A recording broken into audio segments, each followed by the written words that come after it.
जी अस्सलाम वालेकुम। हमने सिनोनिम्स की एक सीरीज़ स्टार्ट की है पीपीएससी के एग्ज़ाम्स के लिए, और ख़ास करके जो तहसीलदार और नायब तहसीलदार के एग्ज़ाम्स होने हैं पीपीएससी के थ्रू। तो सिनोनिम्स, जो इम्पोर्टेंट सिनोनिम्स हैं उनकी एक सीरीज़ है, तो उसमें हम 7th लेक्चर है। उससे पहले इस सीरीज़ में कॉम्प्रिहेंशन था, और अब हम जो है वो सिनोनिम्स जो है उनको स्टडी कर रहे हैं।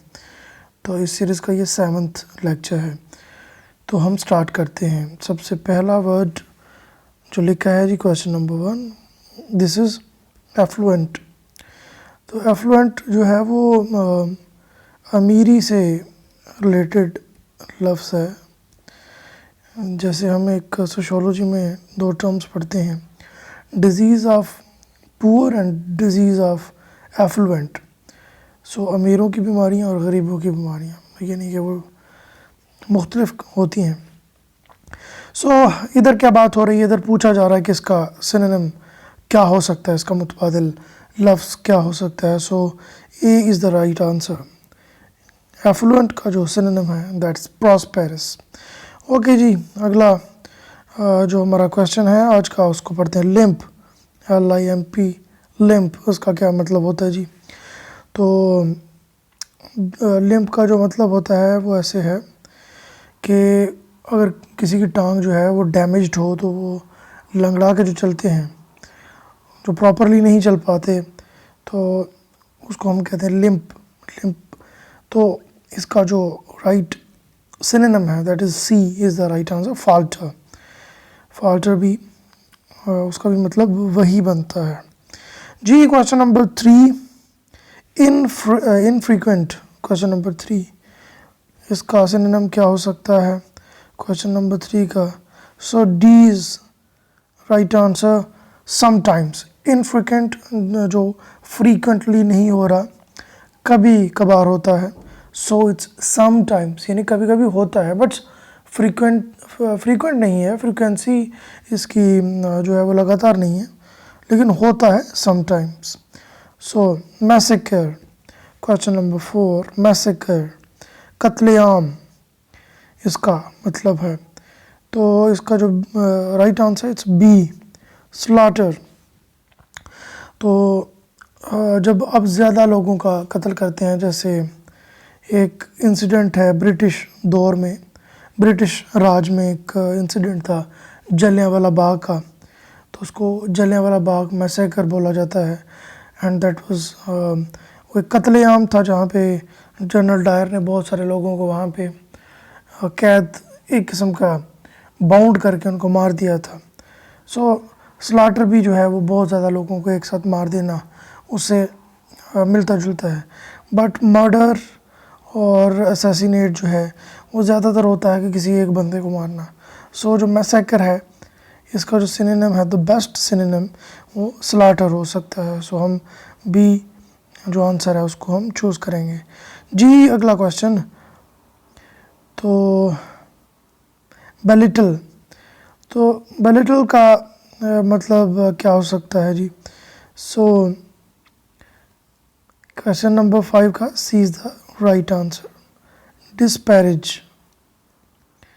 क्वेश्चन नंबर 5 एंड उसका जो है राइट आंसर है वो है डिस्पैरेज, और जो उसका सिनोनिम है, तो उसका मतलब है डिसमिस करना किसी चीज़ को, रद्द कर देना किसी चीज़ को। सो डिस्पैरेज जी। रिवाइज। क्वेश्चन नंबर 6, क्या मतलब हो सकता है, सिनोनिम क्या हो सकता है रिवाइज का? सो रिवाइज का जो सिनोनिम है that is alter, to bring change, to modify. Okay जी। Distinguish, question number 7. So what could be its synonym? So question number 7, so C is the right answer, differentiate. Okay जी, फ़र्क करना। आगे जी, accuse। accuse जो है question number 8, जिसके ऊपर आप जो है वो किसी किस्म का जो है वो क्या से कहते हैं, चार्ज लगाते हैं आप किसी को, मतलब को गिल्टी होता है बंदा, उसको एक्यूज़ करते हैं, उसके ऊपर लॉ की वायलेशन होती है, तो हम उसको एक्यूज़ करते हैं। So D is the right answer, impeach. Okay जी, क्वेश्चन नंबर 9, रिकवर। रिकवर का सिनोनिम क्या हो सकता है जी? सो रिकवर का जो सिनोनिम है दैट्स ए, यानी कि रिकोप। तो मतलब क्या होता है जी इसका? तो इसका मतलब बेसिकली होता है रीगेन, जो आपने मतलब चीज़ गवा दी है उसको दोबारा से हासिल करना, तो ये है regain. So A is the right answer, recoup जो है इसका सिनोनिम है। आगे जी क्वेश्चन नंबर 10 है, तो इसका एडमोनिश पूछा गया है, और क्या इसका जी इसका राइट आंसर हो सकता है? इसका मतलब होता है जी किसी को डराना, तो इस ए is the right answer, threaten, धमकी देना किसी चीज़ की। तो क्वेश्चन नंबर 11 आगे जी, ग्रेटिफाई। तो इसका ग्रेटिफाई का जो मतलब है जी टू ब्रिंग पीस, पीस जो है उसके लिए काम करना, एंड पीस लेके आना। तो इसका फिर क्या इसका सिनोनिम हो सकता है? सो पैसिफाई, पैसिफाई का भी जो है वो इसी तरह से मतलब होता है। So pacify is the right answer. Okay जी, अगला जी क्वेश्चन नंबर हमारे पास 12 है, पांशंट। पांशंट हमसे पूछा गया है कि पांशंट का मतलब या इसका सिनोनिम क्या है? Question number 12। तो इसका जो राइट आंसर है वो है लाइक। पांशंट यानी कि किसी को पसंद करना, लाइकनेस किसी चीज़ के लिए, किसी चीज़ का हामी होना। So it's called patient. Okay जी, क्वेश्चन नंबर 13 ये हम बचपन से पढ़ते हैं, बार्टर सिस्टम, जो एक्सचेंज का निज़ाम है, barter system. When there was no currency the barter system was there. So question number 13 का जो है जी, तो इसका एक्सचेंज है, एक चीज़ दे के दूसरी चीज़ ले लेना जो है, इट्स कॉल्ड बार्टर सिस्टम। जी पूछा गया है अनकॉन्शैक्नेबल, इसका क्या सिनोनिम हो सकता है? तो अनकॉन्शैक्नेबल का मतलब होता है जी गैर ज़रूरी, जो चीज़ अननेसेसरी होती है। तो क्वेश्चन नंबर 14 का जो राइट आंसर है दैट इज़ एक्सेसिव, ज़रूरत से किसी चीज़ का ज़्यादा होना, यानी कि गैर ज़रूरी होना, आपको वो चाहिए नहीं है बट वो आपके पास ज़्यादा तादाद में है। So it's this is excessive. So C is the right answer here. जी अगला हमारा क्वेश्चन जो 15, तो ये है जी, पूछा गया जी टर्मिनेट क्या होता है? तो टर्मिनेट होता है जी ख़त्म करना। तो उसका जो राइट आंसर है जी एंड, जो उसका सिनोनिम है वो है जी एंड। ठीक है जी, ओके अगले क्वेश्चन की तरफ बढ़ते हैं हम। क्वेश्चन नंबर 16, इसका मतलब पूछा गया जी डंक क्या होता है? तो डंक जो है वो है जी एक्सट्रीम डैम्प, नमी होना। तो D is the right synonym for it. Okay जी, अगला bounty, question number 17, bounty. Bounty का जो मतलब है जी वो है B is the right answer, जो इसका सिनोनिम है वो गिफ्ट। जैसे कि कहा जाता है कि बाउंटीफुल एनवायरनमेंट, यानी कि जब पॉपुलेशन कम थी तो रिसोर्स बहुत ज़्यादा थे, तो बाउंटीफुल उस एनवायरनमेंट को हम बोलते हैं। So this is the some kind of gift, bounty. जी अगला क्वेश्चन, क्वेश्चन नंबर 18। सो डिवाई, डिवाई का मतलब है टू डिवाइड, तकसीम करना। सो लेकिन इधर जो उन्होंने सिनोनिम उसका दिया है जी वो है पायनीर, यानी कि जो किसी चीज़ का स्टार्ट करने वाला होता है उसको हम पायनीर बोलते हैं। So D is the right answer. आगे जनाब क्वेश्चन नंबर 19, ऑब्जेक्ट। ऑब्जेक्ट का जो मतलब है वो होता है जी disagreement. It's some kind of disagreement. और आप जब ऑब्जेक्ट करते हैं, किसी को रोकते हैं ड्यू टू सम डिसएग्रीमेंट, तो ऑब्जेक्शन हो आप लेके आते हैं। So D is the right answer. इसका जो सिनोनिम है वो है डिसअप्रूव। ओके जी, आगे है जी रेंज। रेंज होती है जी किसी चीज़ की हद होना, कोई चीज़ कितना फैल सकती है, किधर तक जा सकती है, दैट्स कॉल्ड रेंज। बड़ा सिंपल है। So B is the right answer. Expense, किसी चीज़ की लिमिट, कितना वो फैल सकती है, अगर कहाँ तक वो जा सकती है। So B is the synonym. Question number 21, bash. तो बैश का जो मतलब होता है इट्स टू हिट, किसी चीज़ को मारना, इसका मतलब है टू हिट। तो A is the right synonym. Strike. Okay जी, क्वेश्चन नंबर 22। सो इसका इधर पूछा जी हैगल। हैगल जो है उसका क्या मतलब है, तो C is the right synonym here. तो ये है बार्गेन। हैगल का मतलब डिस्प्यूट भी होता है, कि आप अपना जो है वो ज़्यादातर ये बिज़नेस की टर्म में है। आप कोई चीज़ ख़रीद रहे हैं तो वहाँ पे जो आपका डिस्प्यूट हो सकता है, बार्गेन हो सकता है किसी चीज़ को लेकर। ओके जी, क्वेश्चन नंबर 23, एब्स्टर्स। तो एब्स्टर्स का उन्होंने पूछा गया है, तो इसका जो मतलब होता है वह है गैर मामूली, एक्स्ट्राऑर्डिनरी। तो क्वेश्चन नंबर 23 का जो इसका जो है अपना क्या से कहते हैं गैर मामूली, इसका मतलब है, और इसका सिनोनिम है D is the right answer. इसका मतलब है प्रोफाउंड। ओके जी, योब। तो क्वेश्चन नंबर 24, योब। तो पूछा गया है जी इसका क्या सिनोनिम हो सकता है। तो योब ऐसा बंदा होता है जो लुच्चा लफंगा होता है। तो क्वेश्चन नंबर 24 का जो राइट आंसर है इट्स डी, अग्रेसिव। जो बंदा जो है वो थोड़ा लड़ाका है, लुच्चा लफंगा है। हाँ जी, आगे जी क्वेश्चन नंबर 25, अपोजी। तो ये अपोजी का मतलब होता है जी अरूज, कि द मैक्सिमम जो हाईएस्ट पॉइंट होता है किसी भी चीज़ का, तो हम उसको जो है अपोजी बोलते हैं। तो इसका जो सिनोनिम है that's climax. Is the right answer. Okay जी, क्वेश्चन नंबर 26, मोरस लिखा है जी। मोरस का जो लफ्ज़ी मतलब है it's some kind of secret code. जैसे हम पढ़ते हैं मोरस कोड, ये पहले के ज़माने में सीक्रेट जो मिलिट्री की अपनी जो इंटेलिजेंस होती थी वो मोरस कोड के ज़रिए शेयर की जाती थी। और ये इसका मतलब ये भी है कि ये लाइट के जो कम या ज़्यादा के कुछ इशारे होते हैं उससे कम्युनिकेट किया जाता है।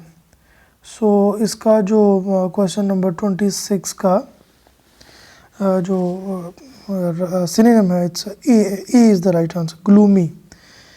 तो ग्लूमी का मतलब होता है लो लाइट, कम लाइट होना किसी जगह पे। So A is the right answer. Question number 27, adversity. तो इसका क्या राइट आंसर हो सकता है, तो इसका राइट आंसर है जी क्वेश्चन नंबर 26 का कि मिस फॉर्चून, बदकिस्मती जी। तो हम नेक्स्ट पेज पे क्वेश्चन नंबर 28 पे आए हैं। तो 28 क्वेश्चन में उन्होंने हमसे पूछा है जी candid, what does it mean by candid. So straightforward candid का मतलब होता है ट्रूथफुल, साफ गो आदमी। तो इसका जो सिनोनिम बनेगा इट्स फ्रैंक, यानी कि जो बिल्कुल स्ट्रेट फॉरवर्ड है, फ्रैंकली आपसे बात कर सकता है, and there are no secrets behind him or her. So candid इसका synonym frank.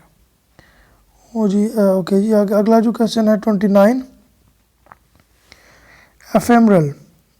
सो एफेमरल जो है क्वेश्चन नंबर 29 वो होता है दायमी, जो थोड़े अरसे के लिए होता है.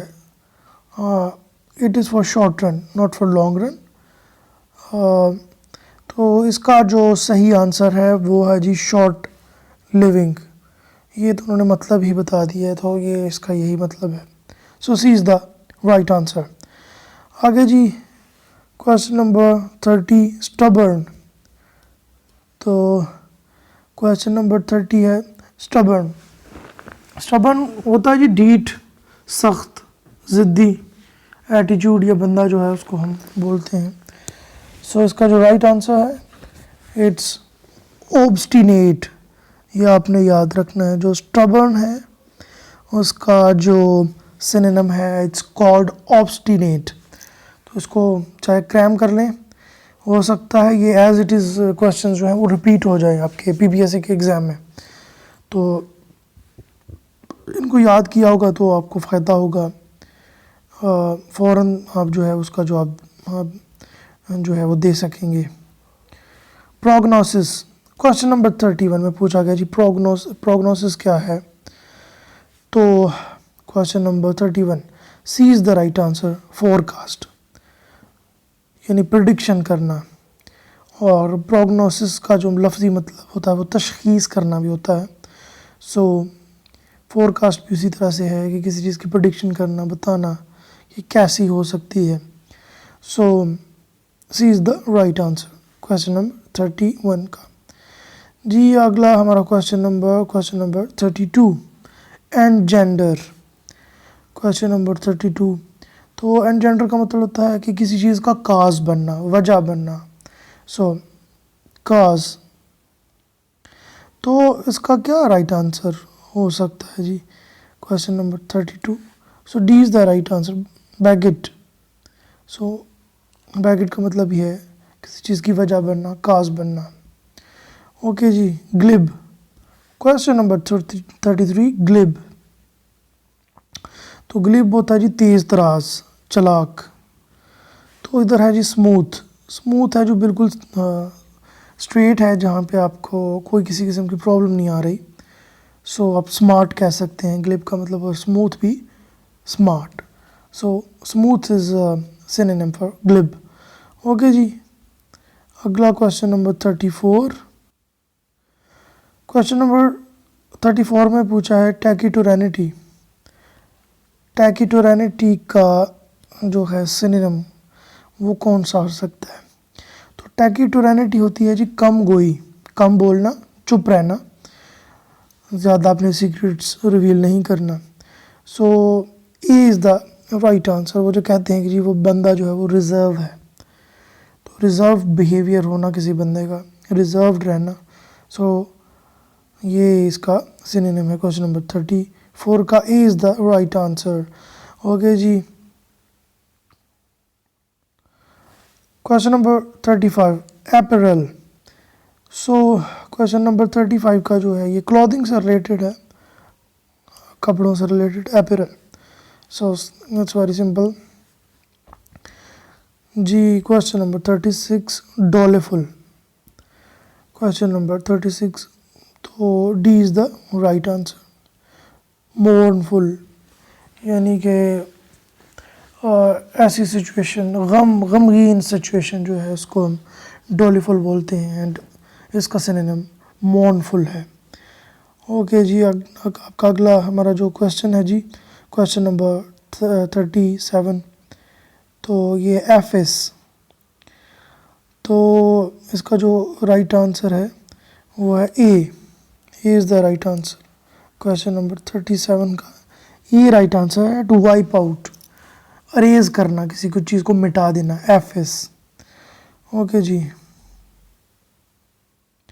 अगला क्वेश्चन नंबर जनाब ये हमने क्वेश्चन नंबर 37 की बात की. अभी क्वेश्चन नंबर 38. तो यह बिलाइत. बिलाइत का क्या मतलब हो सकता है. जॉयस, हैप्पी होना, इसका जो मतलब है वो हैप्पी होना। जॉयस, ब्लाइथ का मतलब, तो जॉयस जो है उसका सिनोनिम है। क्वेश्चन नंबर 39 पे हम आए हैं। तो क्वेश्चन नंबर 39, अराउंड। सो एरंड का जो सिनोनिम है वो यहाँ पे जो पूछा गया, तो एरंड होता है जी सम काइंड ऑफ टास्क, कोई स्पेसिफिक टास्क, एक गोल जिसकी तरफ आप बढ़ते हैं। तो B is the synonym, right synonym, यानी कि मिशन, ये आपका कोई मिशन हो सकता है। ओके जी, अगले हम क्वेश्चंस की तरफ बढ़ते हैं। लास्ट 10 क्वेश्चन जो हैं आज के। रिबल्ड क्वेश्चन नंबर 40। तो इसका मतलब जो है वो ए इज़ द सिनोनिम। तो वल्गर, रिबल्ट होता है जी इनडिसेंट, जो चीज़ जो है वो घटिया होती है, म्यार से गिरी हुई होती है, उसको हम इनडिसेंट बोलते हैं, और वल्गर उसको बोलते हैं। सो रिबल्ट का है जी वल्गर सिनोनिम। जी आगे बढ़ते हैं जी। तो पर्टिनेशियस, क्वेश्चन नंबर 41, पर्टिनेशियस।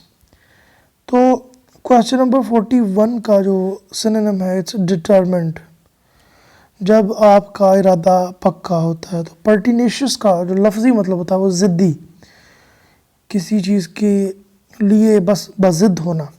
तो सी जो है उसका करेक्ट सिनोनिम है। तो अगर चैनल को सब्सक्राइब नहीं किया तो प्लीज़ चैनल को तो सब्सक्राइब कर दें, ताकि आपको लेटेस्ट सारी इन्फॉर्मेशन जो है मेरे चैनल की वो मिलती रहें। साथ में मेरा बेल आइकॉन भी इस पर्पज़ के लिए जो है वो प्रेस कर दें। Question number 42, admit. तो क्वेश्चन नंबर 42 जी, एडमिट करना, किसी चीज़ को कबूल करना। So C is the right answer, accept करना। जी आगे जी क्वेश्चन नंबर 43, स्टेट। तो ये बेहोशी से रिलेटेड है, यानी सिडेशन से related. So B is the right answer. आगे जी question number 44, perilous. Question number 44, perilous. तो पैरालस का जो सिनोनिम है इट्स डी, डेंजरस, ख़तरनाक, इसका मतलब है लफ्ज़ी मतलब ख़तरनाक। तो डेंजरस इसका सिनोनिम हो गया। जी आगे हम बढ़ते हैं जी। लेविश, लेविश का वैसे मतलब होता है जी बड़ा खूबसूरत होना, मतलब लग्जूरियस होना, लेविश होना। लेकिन जो है इसका इधर मतलब है जी एक्सेसिव होना, यानी कि प्रोफ्यूज़। क्वेश्चन नंबर 45 का जो राइट आंसर है वो ए है। कोई भी चीज़ जब हमारे पास ज़्यादा होती है, एक्सेसिव होती है, तो हम उसे भी लेविश बोल सकते हैं। So A is the right synonym, profuse. आगे जी क्वेश्चन नंबर 46, एलिसिट। तो क्वेश्चन नंबर 46 का जो एलिसिट है उसका जो राइट आंसर है डेट्स एक्सट्रैक्ट। तो इसका मतलब होता है जी टू ड्रॉ समथिंग, किसी को चीज़ जो है वो निकालना। तो एक्सट्रैक्ट जो है वो इसका राइट सिनोनिम है जी। जी अगले क्वेश्चन की तरफ बढ़ते हैं। Question number 27, grave. तो ग्रेव का जो राइट आंसर है वो है जी सोलम। तो ग्रेव कहा था कि मतलब इसका सोलम का जो मतलब है वो डीप, सिंसियर होना किसी चीज़ से। तो डीपली जो है वो अटैच होना किसी चीज़ से, सोलम। तो ग्रेव जो है वो भी इससे वो भी some kind of deep concern होना किसी चीज़ के बारे में, या डीप इन्वॉल्वमेंट होना। सो जो है D is the right synonym. Grave का सो राइट सिनोनिम है दैट इज सोलम। आगे जी dud, DUD dud, 48 question number. तो इसका जो राइट आंसर है इट्स फेलियर, किसी चीज़ में तबाह हो जाना, it's some kind of failure, so A is the right answer. Question number 49, the second last question of today, portray, portray to depict, किसी चीज़ को ज़ाहिर करना, तो शो करना। सो इसका जो राइट आंसर इट्स 49 का it's to draw, D is the right answer. portray का सिनोनिम ड्रॉ। आज का जो आखिरी क्वेश्चन है it's invidious, question number 50, invidious यानी कि नागवार, किसी चीज़ का नागवार होना। आपको पसंद ना हो कोई चीज़ तो वो नागवार लगना था। सो इसका सिनोनिम है जी B is the right answer, unpopular. तो आज के लिए इतना ही। चैनल को सब्सक्राइब नहीं किया तो प्लीज़ ज़रूर सब्सक्राइब कर दें, साथ में बना बेल आइकॉन प्रेस कर दें, तो ताकि आपके पास लेटेस्ट अपडेट्स मिलती रहें। आपकी ये जो कंट्रीब्यूशन है this would be my motivation. तो इंशाल्लाह इस तरह की वीडियोस आती रहेंगी। अगली वीडियो तक के लिए इजाज़त।